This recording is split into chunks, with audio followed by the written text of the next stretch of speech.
कबाब तो बहुत सारी किस्मों के हैं, यकीनन आपने बनाए भी होंगे और खाए भी होंगे, लेकिन आज मैं आपसे शेयर करूंगी शामी कबाब की ऐसी रेसिपी जिसको हम बग़ैर गोश्त के बनाएंगे। ये इतने लो बजट और कम वक्त में बनने वाले, टेस्ट में इतने बढ़िया ये कबाब जब आप बनाकर खाएंगे तो आप खुद हैरान रह जाएंगे। तो अस्सलाम वालेकुम एवरीवन, कैसे हैं आप सब। वेलकम है आपका आसान खाने कुकिंग चैनल में मैमूना के संग। तो आज मैं आपके साथ शेयर करूंगी दाल और आलू से बनने वाले ये मज़ेदार से कबाब। तो फिर चलें बनाना स्टार्ट करते हैं। बिस्मिल्लाहिर्रहमानिर्रहीम। तो यहाँ सबसे पहले मैंने 250 ग्राम दाल ली है। दाल ख़रीदते वक्त आप इस बात का ख्याल रखें कि दाल आपकी छोटे साइज़ में होनी चाहिए और तमाम दानों का साइज़ बराबर होना चाहिए, वरना अगर साइज़ छोटा बड़ा हो तो आप ये दाल कभी ना ख़रीदें, उसका टेस्ट बिल्कुल भी अच्छा नहीं होता। तो इसके साथ मेरे पास 2 अदद आलू हैं और एक बड़े साइज़ का प्याज है। इनको मैंने छील के रख लिया है। तो जब हम दाल को बॉईल करने के लिए रखेंगे साथ ही हमने इसको भी डालना है। तो ये मेरे पास एक बड़े साइज़ का टमाटर है और 7 से 8 अदद मेरे पास हरी मिर्चें हैं। 2 टेबलस्पून मेरे पास लहसुन और अदरक का पेस्ट है और साथ ही मेरे पास ये हरा धनिया है जिसे हम बाद में यूज़ करेंगे। तो ये तमाम चीज़ें मैंने पहले ही तैयार कर ली हैं। तो आपने भी इसी तरह कबाब बनाने के लिए ये चंद चीज़ें हैं जो घर पर ही हमारे किचन में मौजूद होती हैं और इससे हम बनाएंगे मज़ेदार से कबाब। तो फिर चलें स्टार्ट करते हैं। तो सबसे पहले दाल को मैंने पतीली में डाल दिया है क्योंकि हमने दाल को बॉईल करना है और दाल को मैंने तकरीबन यहाँ पर भिगो दिया था आधा घंटा पहले। तो इसके साथ ही मैं ये आलूओं को बड़े बड़े साइज़ में कट करके इसमें डाल दूँगी। आलू आपने छील कर ही बॉईल करने हैं, इससे इसका तमाम जो क्रीमी सा टेक्सचर होता है, लेसदार मादा, वो निकल जाता है। तो यहाँ पर प्याज को भी मैं मोटा मोटा इसमें कट करके डाल देती हूँ। तो आपने भी सेम इसी तरह इन तमाम चीज़ों को इसमें डाल देना है। लहसुन और अदरक को मैंने पेस्ट बनाकर डाला है क्योंकि अदरक इतना गलता नहीं है तो बाद में मुश्किल होती है। तो यहाँ पर टमाटर का हम ऊपर का पार्ट कट करेंगे और इस तरह 2 बड़े टुकड़ों में इसको कट करके डाल देंगे और बाद में जब ये बॉयल हो जाएगा तो हम इसका छिलका निकाल देंगे।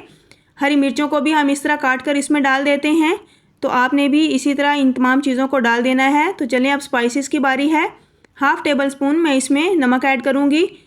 1/2 टेबल स्पून ही मैं इसमें लाल मिर्च का पाउडर ऐड करूँगी। नमक और मिर्च आप अपने टेस्ट के हिसाब से या फिर रेसिपी के हिसाब से ले सकते हैं।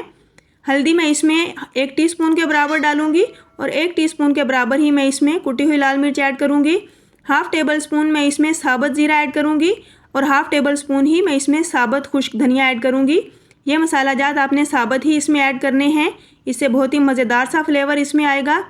तो फिर चलिए अब इसमें हम पानी डालते हैं और पानी आपने इतना डालना है कि दाल, आलू, ये तमाम मसाला जात इसमें अच्छे से डूब जाएं और इतना पानी ज़्यादा भी ना हो कि वो फिर बहुत ज़्यादा पतला हमारा बैटर बने, लेकिन इतना होना चाहिए कि तमाम चीज़ें अच्छे से इसमें गल जाएँ और सॉफ्ट हो जाएँ।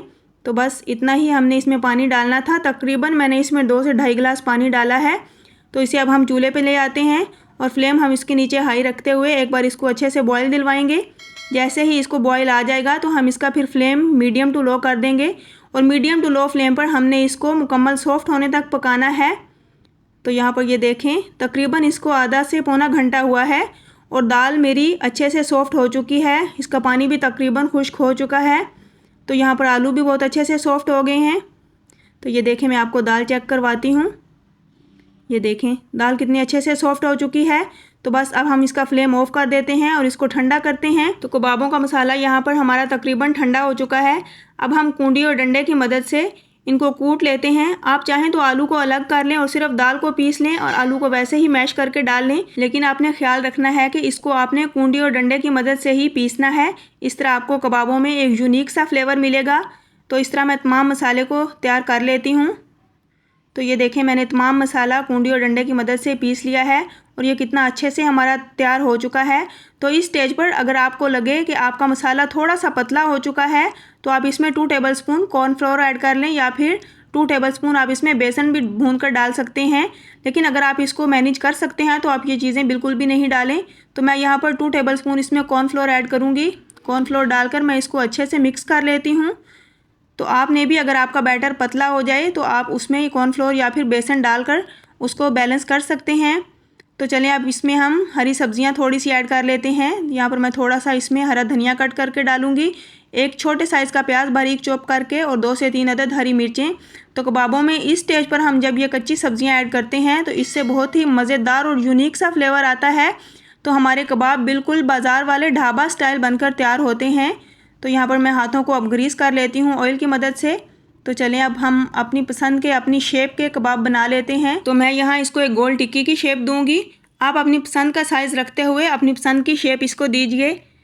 तो यहाँ पर मैं तमाम कबाब इस तरह रेडी कर लेती हूँ। तो ये देखें मैंने तो कबाब बना लिए हैं और बाकी के कबाब मैं साथ साथ बना लूँगी। तो यहाँ पर मैं 2 अंडे लूँगी जिसमें हम अपने कबाबों को डिप करेंगे। डिप करके हमने उसको फ्राई करना है। तो अंडों में बिल्कुल फीका ना महसूस हो इसलिए हम थोड़े से स्पाइसेस ऐड करते हैं। 1 टीस्पून के बराबर मैं इसमें नमक डालूँगी। 1 टीस्पून के बराबर ही मैं इसमें कुटी हुई लाल मिर्च ऐड करूँगी और इसमें मैं धनिया पाउडर डालूँगी तकरीबन 1 टीस्पून के बराबर। इससे बहुत ही मज़ेदार फ्लेवर आएगा हमारे कबाबों की कोटिंग में। तो यहाँ पर इसे एक विस्कर की मदद से अच्छे से हम फेंट कर तैयार कर लेंगे। तो ये कबाबों की कोटिंग भी रेडी हो चुकी है।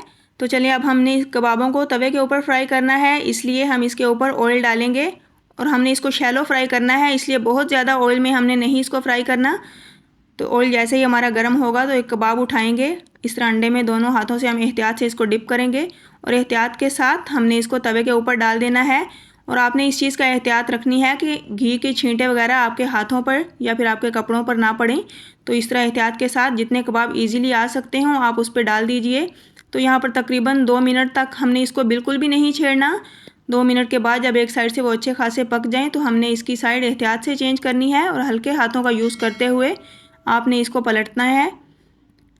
तो इस तरह हम दूसरी साइड से भी इसको 2 से 3 मिनट तक पका लेंगे जब तक कि हमारे कबाबों का खूबसूरत सा गोल्डन कलर आ जाए। तो ये देखें कबाबों के ऊपर कितना मज़ेदार और कितना खूबसूरत सा कलर आ चुका है। तो अब हम इन कबाबों को साइड पे कर देते हैं। जो थोड़ी बहुत अगर कसर रह भी गई है तो वो सही हो जाएंगे उसमें। तो बाकी के ऑयल में हम फिर से कबाब डालना स्टार्ट करते हैं ताकि हमारा काम जल्दी से जल्दी निपट जाए। तो ये देखें मैं इसमें दोबारा से कबाब फ्राई कर लूँगी और इनको भी मैं इसी तरह फ्राई करूँगी। तो ये मेरे कबाब रेडी हो चुके हैं। तो मैं 1 बाय 1 इनको निकाल लूँगी। तो ये देखें अल्हम्दुलिल्लाह मेरे कबाब बनकर तैयार हो चुके हैं। तो चलें अब कबाबों की फ़ाइनल लुक की तरफ चलते हैं। तो मैं आपको चेक करवाती हूँ कि ये माशाल्लाह कितने मज़ेदार और कितने यमी से हमारे रेशादार कबाब बनकर तैयार हुए हैं। ये बग़ैर गोश्त के बनने वाले शामी कबाब इतने मज़ेदार और इतने यूनिक हैं कि आप एक बार इसे बनाकर ज़रूर ट्राई कीजिए। तो इंशाल्लाह आपकी पूरी फैमिली को ये बहुत ज़्यादा पसंद आएंगे और आपकी तारीफ़ों के अंबार लग जाएंगे। तो ज़रूरी नहीं कि मेहमानों के आने पर गोश्त ही बनाया जाए या गोश्त की मदद से ही कुछ ना कुछ बनाया जाए, बल्कि दाल और आलू की मदद से बनने वाले ये यूनिक से कबाब जब आप मेहमानों को बनाकर खिलाएंगे तो मेहमान भी आपकी तारीफ़ों के अंबार लगा देंगे। तो फिर देर कैसी, फटाफट से बनाएं, खुद भी इंजॉय करें और अपनी फैमिली को भी इंजॉय करवाएं। तो होप सो आपको मेरी ये रेसिपी ज़रूर पसंद आई होगी। मिलती हूँ नेक्स्ट एक मज़ेदार रेसिपी के साथ। मुझे अपनी दुआओं में याद रखिए। अल्लाह हाफिज़।